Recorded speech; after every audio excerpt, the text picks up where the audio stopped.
এডিসির ত্রিপুরা উপজাতি স্বশাসিত জেলা পরিষদের অষ্টম সাধারণ নির্বাচনে বামফ্রন্টের প্রার্থী তালিকা আজকে আমরা ঘোষণা করব। প্রার্থী ঘোষণার আগে দুই একটা কথা একটু বলতে চাই। প্রথম কথা হচ্ছে যে ত্রিপুরা রাজ্যের সমস্ত অংশের মানুষ, টিএডিসি এলাকার ভেতরের, টিএডিসি এলাকার বাইরের, কেন্দ্রীয় সরকার নির্ধারিত যে গাইডলাইন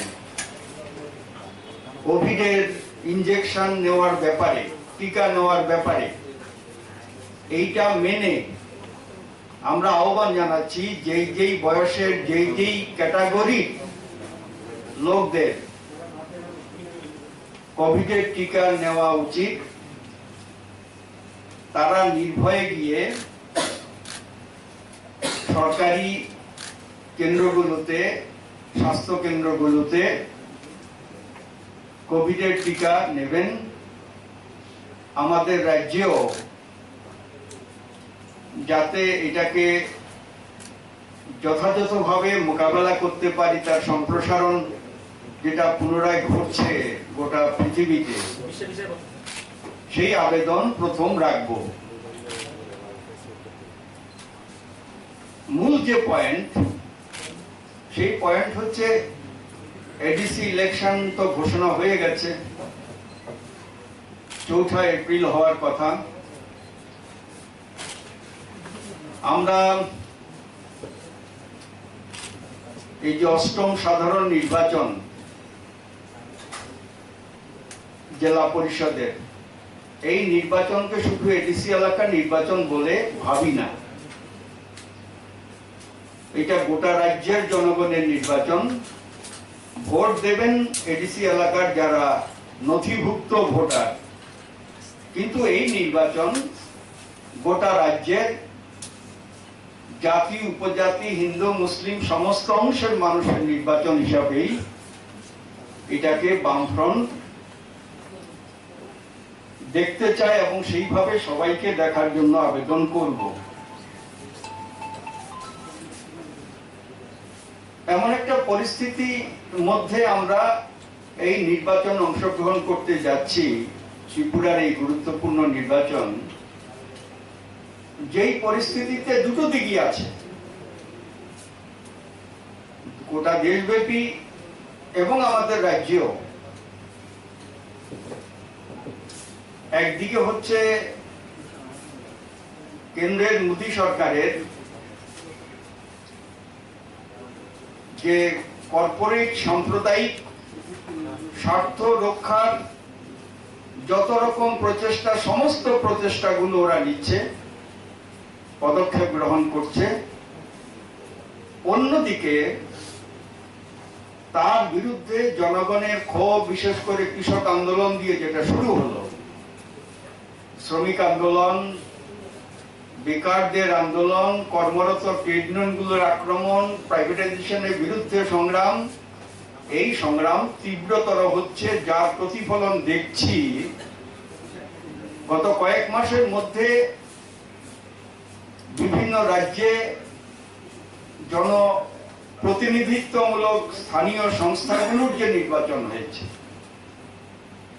সেই নির্বাচনে বিজেপির ফল খারাপ হয়েছে। খারাপ হওয়ার কারণ এটা নয়া উদারবাদী নীতি নেওয়ার কারণে বেকারি বাড়ছে, জিনিসপত্রের দাম বাড়ছে, পেট্রোল ডিজেলের দাম বাড়ছে, ওষুধের দাম বাড়ছে, নিত্য প্রয়োজনীয় দ্রব্য এগুলোর দাম বাড়ছে। অন্যদিকে মানুষের আয় কমছে, কাজ নেই, ছাঁটাই হচ্ছে, এবং নতুন কোনো কর্মসংস্থানের উদ্যোগ এখানে নেই। 28টা আসন, জানেন আপনারা সবাই যে 3টে আসন ছাড়া বাকি সবগুলো তফসিলি উপজাতি সংরক্ষিত। মাছমারা, দশদা, কাঞ্চনপুর, মনু, সৈলেংটা, এই 3টা কেন্দ্র ছাড়া বাকি 25টা কেন্দ্র তফসিলি উপজাতি সংরক্ষিত। তো এখানে যে চার্ট আপনাদের দেওয়া হবে তাতে তফসিলি উপজাতি লেখা হয়নি। আবার 3টা যে অসংরক্ষিত এইটাতেও অসংরক্ষিত লেখা হয়নি। তো এটা আপনারা সেইভাবে দেখবেন। এগুলো এই 3টা ছাড়া বাকিগুলো তফসিলি উপজাতি সংরক্ষিত হবে। দামছড়া জম্পুই, এতে আমাদের প্রার্থী সিপিআইএম এর রাজেন্দ্র রিয়াং সিটিং মানে ছিলেন। মাছমারা ফরওয়ার্ড ব্লক নারায়ণ ভৌমিক নতুন। দশদা কাঞ্চনপুর সিপিআইএম দিচ্ছেন পুরনো যে ছিলেন ললিত দেবনাথ। করমছড়া সিপিআইএম নতুন প্রার্থী দিচ্ছেন শান্তিমণি চাকমা। সামান্য কেন্দ্রে সিপিআইএম এর চাম্পারাই আসলম, তিনি এবারও প্রতিদ্বন্দ্বিতা করবেন বামফ্রন্টের সিপিআইএম প্রার্থী হিসেবে। মনু সৈলেঙ্কা মতিলাল শুক্লবৈদ্য আগের পুরনো সিপিআইএম এর পক্ষ থেকে। ড্যামছড়া কচুছড়া বদরভূম হালাম সিপিআইএম। গঙ্গানগর গন্ডাছড়া, এখানে সিপিআইএম নতুন প্রার্থী দিচ্ছে অলেন্দ্র রিয়াং। হালাহালি আসারামবাড়ি সিপিআইএম নতুন প্রার্থী দিচ্ছে অরুণ দেববর্মা। কুলাই চাম্পাহর কেন্দ্রে সিপিআইএম নতুন প্রার্থী দিচ্ছে ছাত্রনেতা সুখময় দেববর্মা। মহারানী তেলিয়ামুড়াতে সিপিআইএম নতুন প্রার্থী দিচ্ছে মহিলা ঝর্ণা দেববর্মা। রামচন্দ্রঘাটে সিপিআইএম নতুন প্রার্থী দিচ্ছে জয়শ্রী দেববর্মা অ্যাডভোকেট। শিবনা তমাকারী কেন্দ্রে কুমুদ দেববর্মা সিপিআইএম এর আগের জনই থাকছেন। গুজ্জননগর ওয়াকিনগর সিপিআইএম নতুন প্রার্থী দিচ্ছে প্রদীপ দেববর্মা। জিরানিয়াতে সিপিআইএম আগের যিনি ছিলেন রাধাচরণ দেববর্মা, তিনি এবারও বামফ্রন্টের সিপিআইএম প্রার্থী হিসাবে প্রতিদ্বন্দ্বিতা করবেন। মান্দাই কুলিনপুর সুকুমার দেববর্মা পুরনো সিপিআইএম।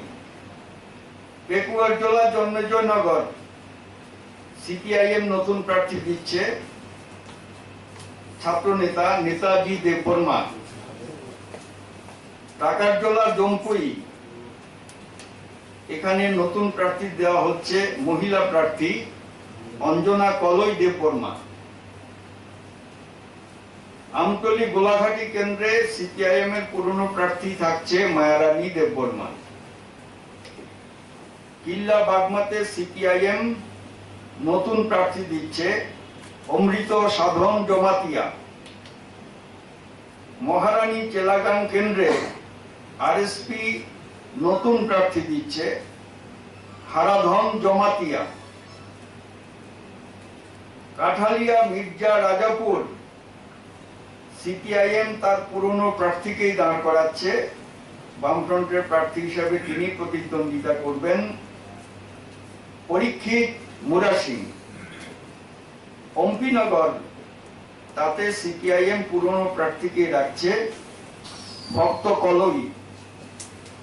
রাইমা ভ্যালি, এখানেও সিপিআইএম নতুন প্রার্থী দিচ্ছে প্রবীণ ত্রিপুরা, যদিও নবীন, নামটা প্রবীণ ত্রিপুরা কিন্তু নবীন।